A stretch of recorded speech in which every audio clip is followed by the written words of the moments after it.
everybody! Today we are doing the next entry in my Did the Right Film Win, where I'm looking at the animated Oscars and seeing if I think the right film got the award.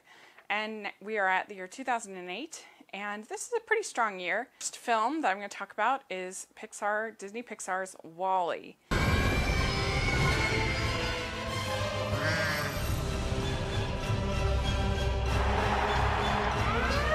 Arrest that robot!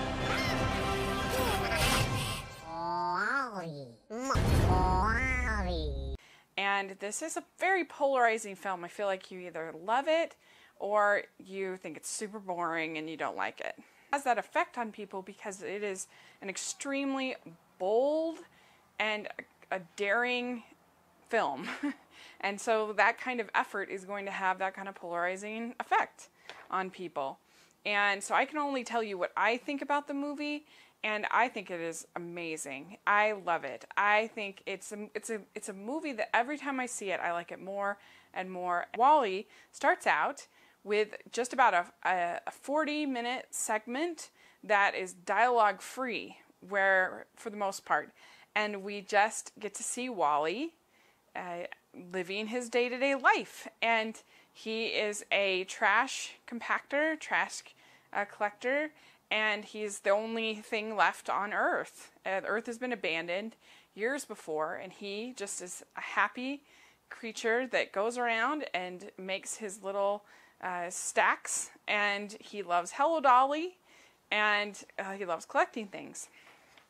Well, one day he finds a plant. That's when he meets another robot called Eve. And Eve is a robot that is sent from where all the humans are to look for life. So when she finds the plant, she of course is very excited, and she confiscates it basically.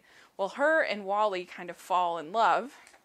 It's so cute how it is set up at the beginning, with her being kind of standoffish and kind of even a little violent at first. They of course hear a lot of the songs from Hello Dolly, and I think they're used more effectively here than in the actual Hello Dolly movie.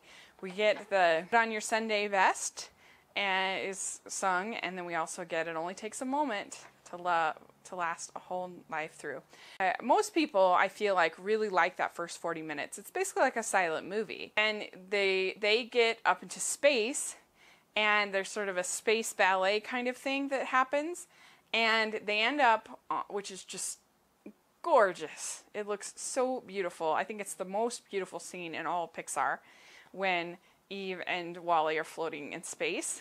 And as an animation fan, I think it's the best CG animation as far as artistry that we've ever seen. I still don't think there's been anything that's been better. And so they get up to the spaceship, and this is where a lot of people have problems with it, but I actually think in a way it's stronger, but just in a different way. The first part is like a silent movie, and it's just lovely in that way. I think it's beautiful.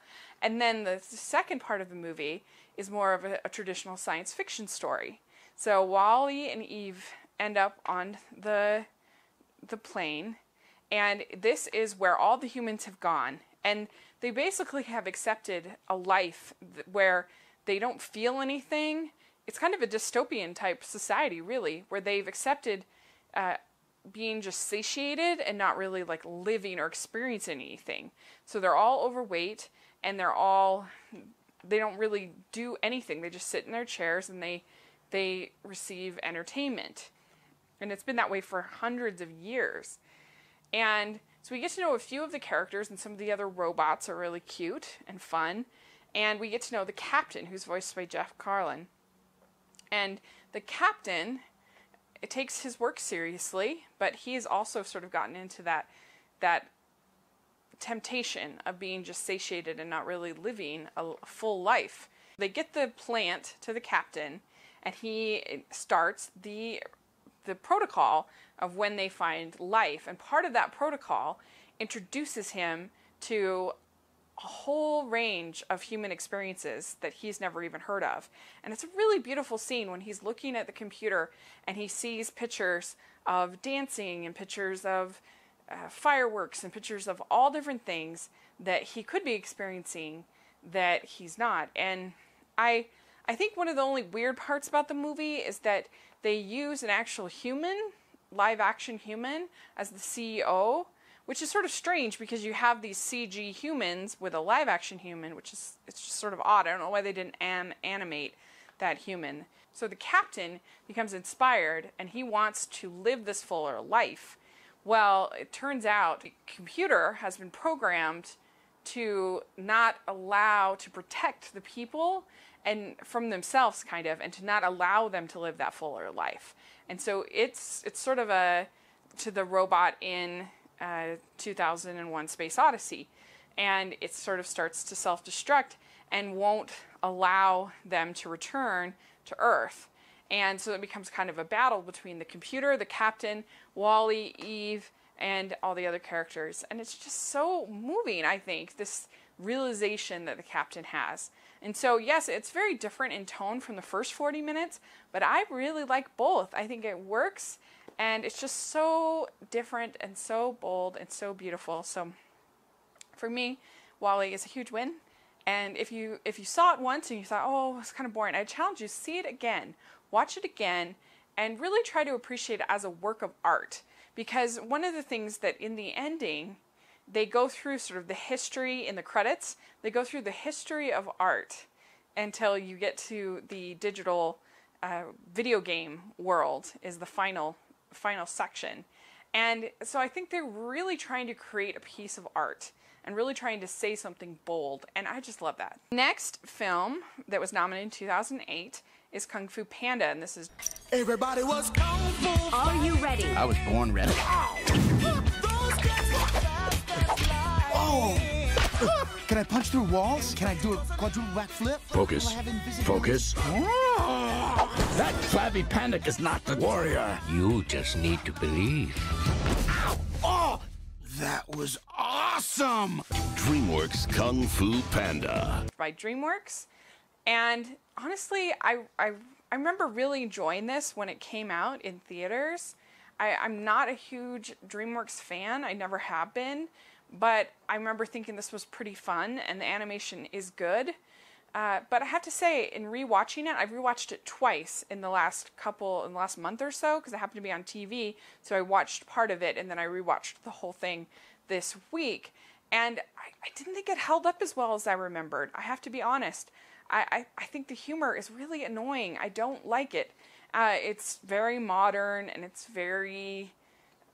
I don't know, to me it's like putting Homer Simpson into ancient China. Like, that's kind of how it felt with this Jack Black character as the panda. It just didn't work for me exactly. And I think that it has a typical DreamWorks bloated cast where you have someone like an Angelina Jolie that does not need to be in this movie. They are wasting their money on these casts. It could be any voice actor doing that part. We don't need Angelina Jolie. We don't need, in this cast, they have Jack Black, Dustin Hoffman, Angelina Jolie, Ian McShane, Seth Rogen, Lucy Liu, David Cross, and Jackie Chan. It's not necessary. It's not necessary. They don't need it. And especially Jackie Chan, who gets like no dialogue, probably because he can't really speak English that well. So that's stupid. And it's just frustrating. I just don't think the script is that good. But it is mildly entertaining. He is a likable protagonist with Po. And basically it's about this panda who has always dreamed of being a kung fu artist. He's raised by this goose, and he kind of stumbles into the position as the dragon warrior, and then he gets trained by the Dustin Hoffman character, and then he has to face this villain that is this leopard, I think, that was a former pupil of the Dustin Hoffman character. And I didn't really think that the villain was very good. He's okay, but it's pretty bland. So overall, I think it's okay. I don't think it's great, to be honest. But the animation is nice. It does look good, and it has... I can see why a lot of people like it, but it has a nice score by Hans Zimmer, so that's good. And the last movie that was nominated in 2008 is the movie Bolt. An unlikely team. Look, genius, you're not a super dog. is on a mission to get back home. Bolt is lost. He could be anywhere by now. I feel alive! And a new Disney comedy event Bolt! Bolt! is about to be unleashed. Bolt. And this is the 48th animated classic from Walt Disney Animated Studios. And this is a lot of fun. It has some problems, but I kind of look at Bolt as sort of the Great Mouse Detective of that era, whereas like it's not a home run, but it's a solid base hit. You know, whereas like the Great Mouse Detective didn't completely get them out of the muck that they were in for the 80s, but it was a solid step in the right direction, and then they got to the Little Mermaid and the Disney Renaissance. And I kind of feel like the same way with Bolt, you know, that it was the first movie that they made in CG that really did well at the box office and was a solid film and that people liked, and then that led to Tangled and Frozen and Wreck-It Ralph and all of that. So I think it was a really positive step in that direction. Bolt is about a dog that it's kind of like the Truman Show for dogs. It's the only way I think to describe it. He's been like isolated as this dog, and he's the star of this TV show, which of course they film everything in, it's completely unrealistic, this TV show. First of all, the budget would be $1 billion, and they would have to film everything in sequential order in order to keep the dog believing that this was all real. And the other thing too is that he believes that he has all these superpowers, which doesn't really make sense because in the filming of it, they would have to use special effects and different things to make him jump way over. They would have to do different things. So it's not like when he was doing the filming of it that he would experience those things. Most of that would be done after in special effects, but kind of overthinking it. You kind of just, sort of like the Cars movie, you sort of have to accept the premise of this, even though it's really kind of ridiculous. Problems in Bolt is that they do a little sort of, they do a section of the show to start out the film, and it's way too long. It takes probably 20 minutes of the opening. That is completely unnecessary, and it takes a long time for the story to really get going. But basically what ends up happening is the Bolt believes that Penny, who's voiced by Miley Cyrus, Bolt is voiced by John Travolta, that Bolt believes that Penny has been abducted by the villain of the TV show. And so he ends up going on this sort of quest, I guess, to find Penny and rescue her. He thinks that he has all these superpowers. He thinks that everything in the show is real, and he meets this cat called Mittens that is voiced by Susie Essman. She's sort of sarcastic, kind of is the voice of reason, and with Bolt, and she's very funny. And then there's a little hamster that's in a hamster ball that is named Rhino that loves the show and loves Bolt, but he doesn't even know he's part of a show. So it's kind of a road trip movie of these three characters trying to get back, trying to find Penny, and it's sweet and it's funny and it's enjoyable. It's just not especially like important or something that you're going to remember that's going to be a special movie. I don't think for most people. I think it's kind of forgettable, but it's not bad. It's enjoyable to watch. And I think the voice work is all good. I think the music by John Powell is good. And it has even a Miley Cyrus song, which of course we all love, right? And so overall, it has some good laughs, some good writing. It was definitely a step in the right direction. It's much better than Chicken Little, let's say, or Brother Bear, or some of the other films that they had been doing leading up to it. So it was a big hit for them. So out of the three movies, you probably can tell, I think that WALL-E's the clear winner, and it did win, and I think it was the right one to win. So put in the comments section which one you would pick as the best, and I really appreciate all the comments that I've gotten both on my blog and on the channel. I've reviewed both Bolt and WALL-E on my blog, so I'll put links down to those reviews and you can check them out. Please subscribe to my channel, and thanks so much. I'll talk to you later. Bye.